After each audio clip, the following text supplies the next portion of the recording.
This week on A Lively Experiment, a candlelight vigil at Brown University turns into a protest. And Providence is quietly preparing to take back control over the city's schools. But when will it happen? A Lively Experiment is generously underwritten by... Hi, I'm John Hazen-White Jr. For over 30 years, A Lively Experiment has provided insight and analysis of the political issues that face Rhode Islanders. I'm a proud supporter of this great program and Rhode Island PBS. Joining us on the panel, Sue Cienki, National Committeewoman and former chair of the Rhode Island Republican Party, Boston Globe columnist Dan McGowan, and political contributor Bob Walsh. Hello and welcome to Lively. I'm Jim Hummel. It is great to be back with you again this week. On most days, being president of Brown University is probably a pretty good job. But Christina Paxson has had her hands full since the Hamas-led attack on Israel 2 months ago. Differing factions on campus have had protests, with one that saw 20 students arrested last month. And anything the president says seems to aggravate some group on campus. In other words, Brown has become a microcosm for what's going on at many colleges and universities across the country, especially the Ivies. Let's start with our resident Brown graduate. I'm sure there were protests going on when you were there back in the 1800s, but this has a little bit of different... We were pro-North. Yeah, there you go. Let's go for the Union Army. This has a little different feel to it, all kidding aside. I think it does have a different feel to it. I've been trying to process if it's because of the way things get covered in the media now, but part of it is certainly people are talking past each other. I've been having this conversation a lot with folks I went to school with at that time frame, and there's great concern when I have never been comfortable when students at Brown would shout down visiting guests, even those that I personally disagreed with, because that's not what a college campus is supposed to be like. When they shout down the president, that's really a big deal, especially it's something that's supposed to be a vigil for a student that was seriously injured in what was clearly a hate crime in Vermont. That said, maybe because they're just not used to it for so long, there's probably some crisis management experts that could give some advice to Brown. I probably, and you discussed this on the show 2 weeks ago, I probably wouldn't have arrested the students that were in University Hall, at least not immediately. There's an old Doonesbury cartoon joke where you show them where the brandy and cigars are and you let them stay as long as they want. If they get too annoying, you put on Fox News, I suppose, and then they'll leave of their own volition eventually, because it was predictable that the charges would be dropped. Now, I'm all for civil disobedience. If people want to actually break the law knowing that there would be consequences, that's a big deal. But there's no such thing as no-fault civil disobedience. Well, if you know there aren't going to be any consequences, then it's just community theater writ large. But the real problem, in my opinion, and what's going on, people are talking past each other. They're not getting to common ground on some really important issues. If I want to have a dialogue with students who are calling for a ceasefire, and that is not an unreasonable position to take, I first want to understand if they believe that Israel has the right to exist, which I believe. And if they say no, and if they don't care that saying from the river to the sea is the same language used by people who want to wipe out Israel, then I don't think we can have a further dialogue. But if they agree it has a right to exist, then we can talk about how to make things better, not worse. Yeah, I'm trying to figure out where I disagree with Bob. This may be a first common ground here. We might not. We might not. Just wait for the other topic. Yes, it was completely unfortunate that this vigil that was very well thought out, that it was interrupted by just some actors in the back, screaming at the president, who actually gave them a forum to come together and be there and supportive of each other. And I'm going to say I agree with Bob that people are talking around each other and not with each other. And there's a lack of education about the history of the area. That does Israel have the right to exist? People don't understand what is in the Quran and talking about elimination of Jewish people. They don't understand that. And that's all of our faults for not educating the youth of America of exactly what the words they are saying from the river to the sea actually means. Because who in our lifetime would think that the Jewish people on Brown campus don't feel safe anymore? They don't feel safe on Columbia. They don't feel safe on a lot of these college campuses. Who would have thought that you would think the rise of anti-Semitism has risen to the level that it has now? Nobody. You know, I think on college campuses, this is where these kind of debates should be happening, right? Like the civil disobedience that Bob was talking about. This happens almost every year on the Brown campus over some issue. Now, this one's heightened. This is much more important than a lot of times, I would argue, some of the protests that happen at Brown. But this is the kind of thing that you sign up for when you go to Brown. What I mean by that is, of course, the discussion, the debate, the protest. You don't sign up to go to Brown and be concerned about your well-being if you're a Jewish student or if you're a Palestinian student. That's the thing. And you know, I should say also, I think President Paxson, generally speaking, Bob, you would probably know better because you went to Brown. President Paxson's been an excellent president of Brown. She's done a good job. She's raised money. She's done exactly what she's supposed to do at Brown.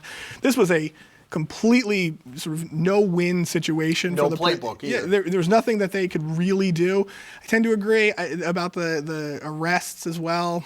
You were never going to see a scenario where students were going to be truly, no one was getting locked up anyway for trespassing, but you were never going to see a scenario where those charges weren't going to be dropped. The one mistake they did make that I will call them out on, and I've expressed this to a few people that work there, thinking that you can exclude the press, and technically it is a private campus, but thinking that you can exclude the press in the day and age where every one of us is carrying on our person now something to record all activities was a mistake. And there was a way, and don't they you have think, though, to there's a rectify way that. to handle that conversation, because I agree, it was a complete mistake, but there is And a it way. didn't matter anyway because we covered it. Because Right, a bunch well, of people, that's right, There is a way to say, though, to reporters, hey, this is about a student who is seriously wounded. Can you give us a break here? Can you, sure, you can cover it, but let's not, stick a camera in front of every student's face and get their opinion whether they know what they're talking about or not. Can you be a little bit respectful?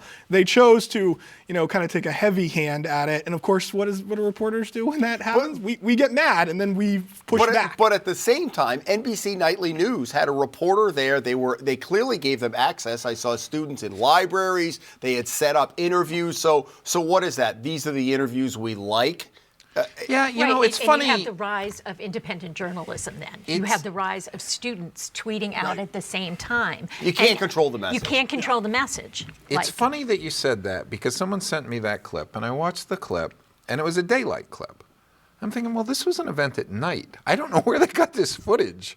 But, the actual event was at night and we had 800 kids probably video it and put it up online from the actual time. So I don't know, because, again, I was having this conversation today with a friend who was a journalism professor down in D.C. about the NBC coverage versus kind of the local coverage and where the mismatches occurred. We should say it's not above Brown University to do the situation where let's call the New York Times it's the in Gina instead of having playbook. it's very much that. So it isn't. I wouldn't doubt it. I don't know, but it was What's a also little interesting surprising. is how many students go to Brown and how many students were actually at this vigil. Were there students there that go to Brown that just were going about their regular day and ignoring what was happening? Oh, that I can tell you with absolute certainty, Sue, that is absolutely correct. The vast majority of students on any given issue are going about their daily business and doing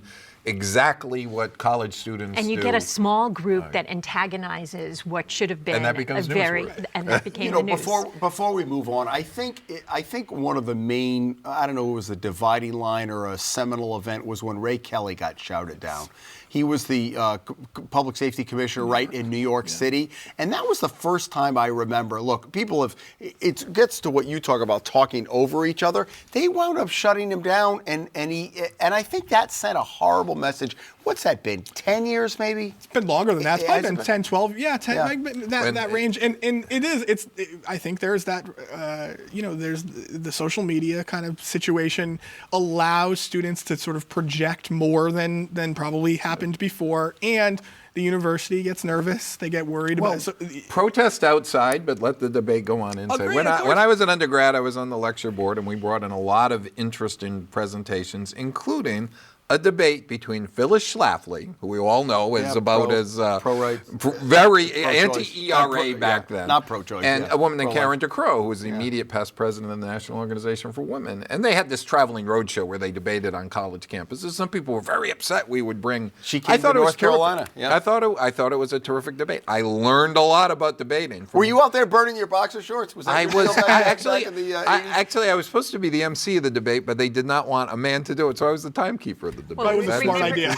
Years ago, 60 Minutes used to do point point, counterpoint. right. Yeah, and that's a way for people to Get your understand point different across. sides of the issue, and we don't do that anymore. All right, I know we could do a whole Except here. We could do the whole show on a whole half hour on this, but we will. Now we need you guys to disagree a little. Let's Yeah, go. All right, maybe on the next couple of issues. Providence Schools. Dan had a scoop a couple of We're weeks going to ago. disagree on this. Maybe not. Dan had a scoop a couple of weeks ago about a committee that's being put together to transition to get Providence back to take control. This is not a surprise that Mayor Smiley wanted to do it. It's the fact this is the first concrete to move toward. But boy, it's a lot. It's a lot to get from here to 2025, right? Yeah, and it's longer than that. Mayor Smiley's been pretty vocal that he doesn't expect to get the schools back until at least the 25-26 end of his school first year. term, right? Yeah, and he thinks, I think he would probably prefer for it to go even longer until you see actual results. I think what the mayor has been pretty clear about is he says, wait a minute, if the state controls the schools, don't give them back to me until you've made actual tangible changes in whether it's the teacher's contract or any other number of facets of what's going on here. And if you're the mayor politically just thinking, it's great for you to sit on the sidelines, form your committee, maybe lob a few bombs here or there, but not actually have control over the system because that's on the governor and the commissioner. Wow, I thought we were going to talk about electric buses. We can talk about the electric buses. I was going to say, you're right. He's brought in electric buses, which makes no sense at all, and not really concerned about the reading scores, the math scores. If the governor does take control of the city schools, yeah, you can blame them, and you don't have to. So that blame was the news the this schools. week that they brought on 4 electrified buses, which are almost 3 times the cost. First student is doing this across the country, and apparently Providence is among the first tranche. It's just ridiculous. What because about the buildings? The mayor said this is for the health and well-being of the students, and I said, has he never stepped into a Providence school building at all? And quite frankly, what is your mission? Your mission is to educate these students, and they're not being educated at all. I mean, it's embarrassing that the test scores, they're not reading. And if your child cannot read by 3rd grade at grade level, their chances of success and employment significantly decline. But that's not his issue right now. That's the state's. Yeah, but if he wants to take back the schools, he's punting and kicking the can down the road. If you really feel as if you have the leadership skills to take control, take control. What say you, Mr. Education? I don't know if you guys agree or disagree. Here's what I know what happened in the first year. They did negotiate a new teacher's contract. They added They called it transformational. Would you have called it transformational? No, not until I see the results at the end, but it was significantly different. They added an extra half hour For of 1 year, though. education We should be clear, time. 1 For year, 1 year. right? There's not a guarantee for 1 that year. yeah. It's they put down a marker. They got a 1 year contract with an extra. I don't know, and I really don't know if they're using that extra half hour per day in the best possible way. I hear mixed things. I hear from some teachers, and I never represented Providence, so I can be a little Thank objective goodness, on right? this.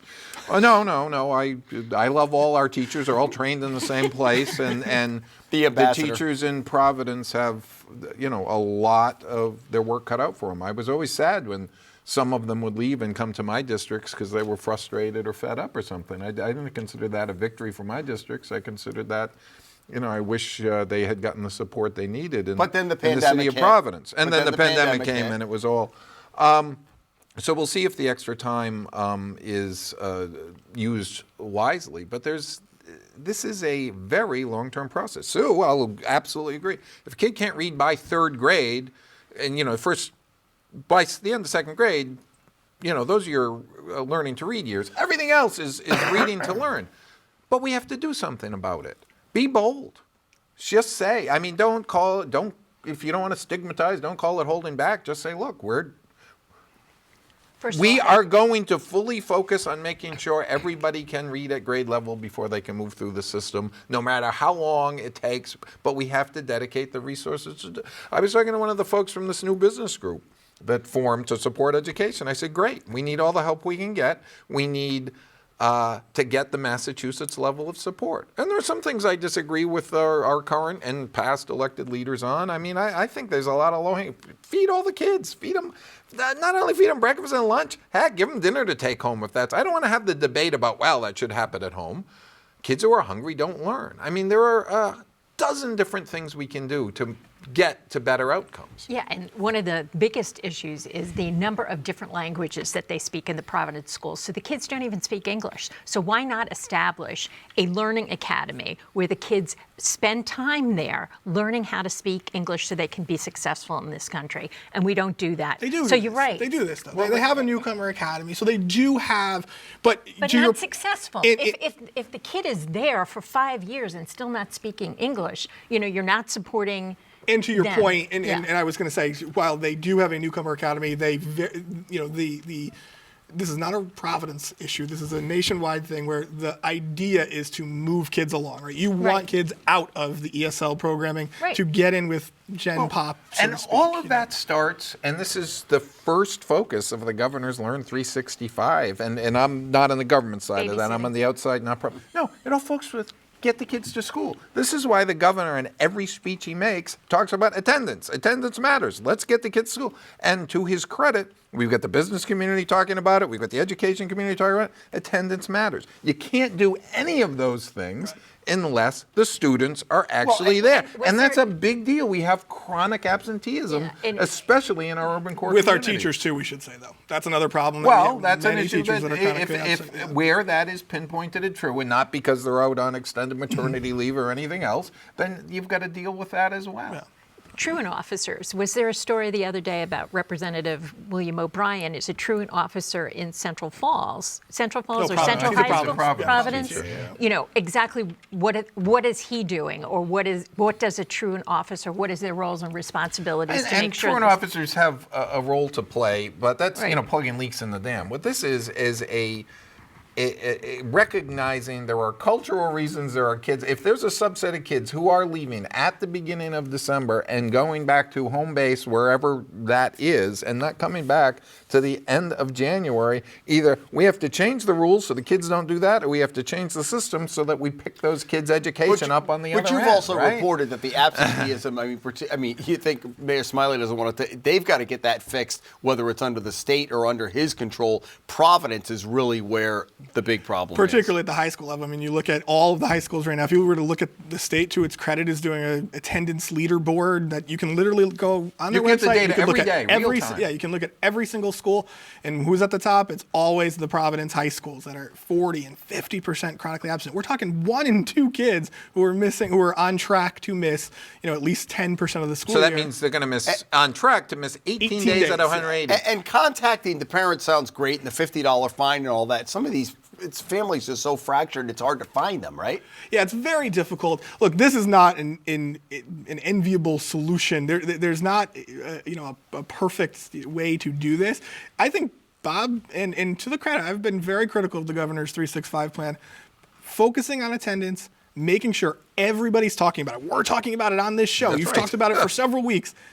That's a good thing, because people weren't talking about it before. It's been a problem. People have known it's been a problem for a really long time. It is good that you can talk about it, but next comes, how do you actually solve it? And I haven't seen a great plan for actually solving it yet. I haven't seen anybody put forward the solution. The first part of all plans is information, right? And people are talking about it, and now we have data to prove it, and then we have to pinpoint the underlying reasons. And some of these are going to be painful conversations. Why is this student not in school? And if it's because they're working, it's because they're supporting at the high school level. Learning. It's they're because not, they're not. You They're can't not learn being if you don't show up, stimulated. obviously. Well, and they're not stimulated. But we are graduating kids every year who are being stimulated, who are being taught, who are learning the process. And so not every kid is a cookie cutter. Not every kid is a cookie cutter. So why don't we have school choice? Can't read. If the kid doesn't like where he is, that's not not 2 hours. That's where we're going to disagree. Sue and I actually agree more than Bob. You know what we're going to do? What school aren't they going to go to? Solve the attendance problem. We're going to do a PBS fundraiser where we're going to put Sue and Bob on an electric bus, and we're going to see how far, because we will be able to hear them, right? Because the bus won't be loud, and they'll ride around the city and talk about school choice. Start in Westerly and see how far you get. With all due respect to both Sue and myself, you could hear us on a diesel bus. Yeah, that is true. All right, we will continue that conversation. Tell me if you had this on your bingo card for 2023.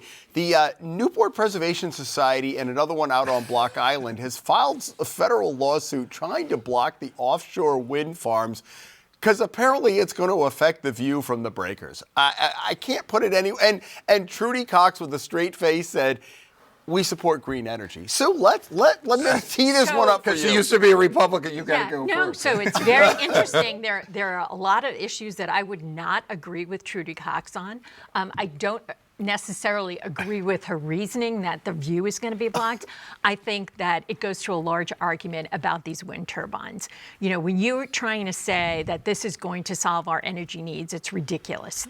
Wind turbines only work maybe 42% of the time. You still need the oil, the gas. You are disturbing the fishing. You're disturbing the environment. You're killing whales. You're killing the fishing industry. So that's a lot to worry about. You also have to look at what some of the other states have done, and they've absolutely pulled out. They don't want to work with Ørsted anymore. It's too expensive. It's not reliable energy for us. It's a bad idea.